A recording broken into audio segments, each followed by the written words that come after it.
నమస్తే, welcome to 4 Sides TV. Mahabubnagar జిల్లా అడ్డాకుల మండలంలోని కందూరు గ్రామంలో రామలింగేశ్వర స్వామి ఆలయం ఉంది. ఏటా ఏప్రిల్ మొదలుకొని శ్రీరామనవమి వరకు బ్రహ్మోత్సవాలు జరుగుతాయి. రామలింగేశ్వర స్వామి ఆలయాన్ని ఒకప్పుడు తంబాలి రాజవంశానికి సంబంధించిన మహిళలు మాత్రమే ప్రతిరోజు సందర్శించేవారు. 11వ శతాబ్దంలో కాకతీయుల వంశానికి చెందిన ప్రతాపరుద్రుడు ఈ స్థల మహిమకు ముగ్ధుడై ఇక్కడ ఆలయాన్ని నిర్మించినట్లు చరిత్రలో ఉంది. రాణి రుద్రమదేవి పానుగల్ కిల్లాలపై యుద్ధం చేయడానికి వచ్చినప్పుడు ఇక్కడే ఉండి వ్యూహరచన చేసినట్లు పూర్వీకులు చెబుతున్నారు. ఈ ఆలయం నిర్మించినప్పటి నుంచి ఇప్పటి వరకు ఇక్కడ 27 కల్పవృక్షాలే ఉండటం ప్రత్యేకం. ఆకాశంలో ఉండే 27 నక్షత్రాలకు ప్రతిగా ఆలయ కోనేరు చుట్టూ 27 కల్పవృక్షాలు ఉన్నాయి. అందుకే కందూరుకు వెళ్తే కాశీకి వెళ్లినంత పుణ్యం వస్తుందని భక్తుల నమ్మకం. ఉమ్మడి పాలమూరు జిల్లా ఎన్నో చారిత్రక కట్టడాలకు నిలువుటద్దము. అటువంటి చారిత్రక కట్టడాలలో దక్షిణ కాశీగా పిలువబడే రామలింగేశ్వర స్వామి చరిత్ర కాకతీయుల నాటి 11వ శతాబ్దంలోని చారిత్రకంగా పిలువబడే కందూరు రామలింగేశ్వర స్వామి క్షేత్రంలో ఎన్నో కల్పవృక్షాలు ఇక్కడ ఉంటాయి. అటువంటి కల్పవృక్షాల ప్రత్యేకత కలిగిన రామలింగేశ్వర స్వామి ప్రత్యేక కథనం మీ 4 Sides టీవీలో. కందూరు రామలింగేశ కామినార్థ ప్రదాయ కదంబ కారణావాస సదాశివ నమోస్తుతే శ్రీ పార్వతీ సమేత రామలింగేశ్వరాభ్యాం నమః.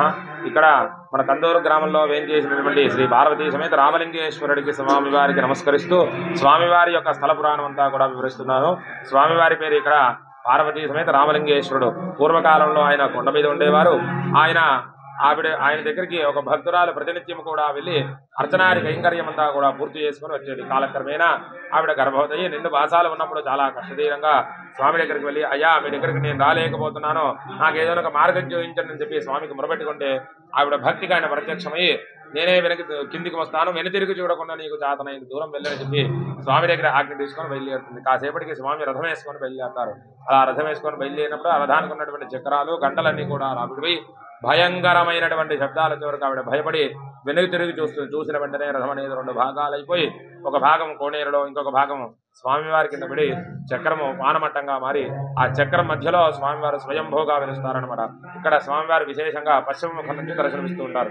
ఆ భక్తురాలు కూడా ఇక్కడే శిలగా మారిపోతుంది. అలాగే మనం స్వామివారి ఆవరణంలోకి ప్రాకారంలోకి వెళ్ళినట్లయితే కదంబ వనవాసిని అని అమ్మవారి స్వరూపమైనటువంటి వృక్షాలు ఉంటాయి. కదంబ వృక్షాలు మన వాడుక భాషలో కల్ప వృక్షాలు అంటూ ఉంటారు అందరూ కూడా. మన ఆ కదంబ వనవాసిని అనే అమ్మవారి యొక్క వృక్షం కింద కూర్చొని జమ్మం కానీ ఏదైనా విశేషమైనటువంటి అనుష్ఠానం చేసుకున్నట్లయితే, అలాగే సంతానం కాని వారు కానీ వివాహం కాని వారు కానీ ముడుపు కట్టుకున్నైతే అమ్మవారి యొక్క అనుగ్రహం వల్ల ఆ కోరికలన్నీ కూడా నెరవేరుతూ ఉంటాయి. ఆ వృక్షాలన్నీ కూడా మనకు కోనేరు చుట్టూ 27 వృక్షాలు ఉన్నాయి. అవన్నీ కూడా కాశీలో మళ్ళీ కందూరులోనే ఉంటాయి. అందుకే దీన్ని దక్షిణ కాశీగా పిలువబడుతూ ఉంటుంది. భక్తులందరూ కూడా కందూరుకు వెళ్ళినా, కాశీకి వెళ్ళినా, కందూరుకు వెళ్ళినా ఒకటే ఫలితం అని చెప్పేసి స్వామివారి యొక్క దర్శనార్థమై విశేషమైనటువంటి భక్తులు తరలి వస్తుంటారు. ఇది ఇక్కడ స్థల పురాణం. అరణమ పార్వతీపయే హరహర. కార్యనిర్వహణాధికారి శ్రీ రామలింగేశ్వర స్వామి దేవస్థానం కందూరు. స్వామివారి బ్రహ్మోత్సవాల భాగంగా నేడు 5వ రోజు. స్వామివారికి నిన్న పౌర్ణిమ సందర్భంగా సాయంత్రం తెప్పోత్సవ కార్యక్రమం జరిగింది. అదేవిధంగా అనంతరం స్వామివారి దివ్య రథం మీద రథోత్సవ కార్యక్రమం అత్యంత వైభవంగా అశేషమైన భక్తుల సమక్షంలో కార్యక్రమం జరిగింది. గురువారం నుంచి ప్రారంభమైన ఈ యొక్క పాంచానిక దీక్షతో జరిపేటువంటి బ్రహ్మోత్సవాలు రేపటితో చక్రస్నానం, రేపు శూల స్నానము, త్రిశూల స్నానం మరియు పూర్ణాహుతితో రేపటితో కార్యక్రమం ముగుస్తుంది. అనంతరం స్వామివారి యొక్క యాత్రా కార్యక్రమం జరుగుతుంది. లక్షల సంఖ్యలో ఈ కార్యక్రమానికి భక్తులు ఇచ్చేసి స్వామివారిని దర్శించుకొని తరిస్తారు. ఈ సందర్భంగా భక్తులకు ఎలాంటి అవాంఛనీయ సంఘటనలు జరగకుండా అన్ని డిపార్ట్మెంట్లతో కూడా మేము సమన్వయ సమావేశం జరిపి ఆ ఏర్పాట్లని చక్కగా పర్యవేక్షిస్తున్నాం. కోనేరు దగ్గర కానీ ఏ విధమైనటువంటి ఇబ్బందులు లేకుండా తగిన చర్యలు పోలీసు, రెవెన్యూ, విద్యుత్ శాఖ వారి సహాయ సహకారాలతో అన్ని ఏర్పాట్లు చేస్తున్నాం. కాబట్టి భక్తులు తప్పకుండా శివరాత్రి నుంచి శ్రీరామనవమికి జరిగేటువంటి ఉత్సవాల్లో చాలామంది పాల్గొంటారు. ముఖ్యంగా తెలుగు రాష్ట్రాలే కాకుండా కర్ణాటక రాష్ట్రం నుంచి కూడా భక్తులు ఈ వార్షిక బ్రహ్మోత్సవాలకు ఇచ్చేసి స్వామి దర్శించుకోవడానికి ఇచ్చేస్తారు.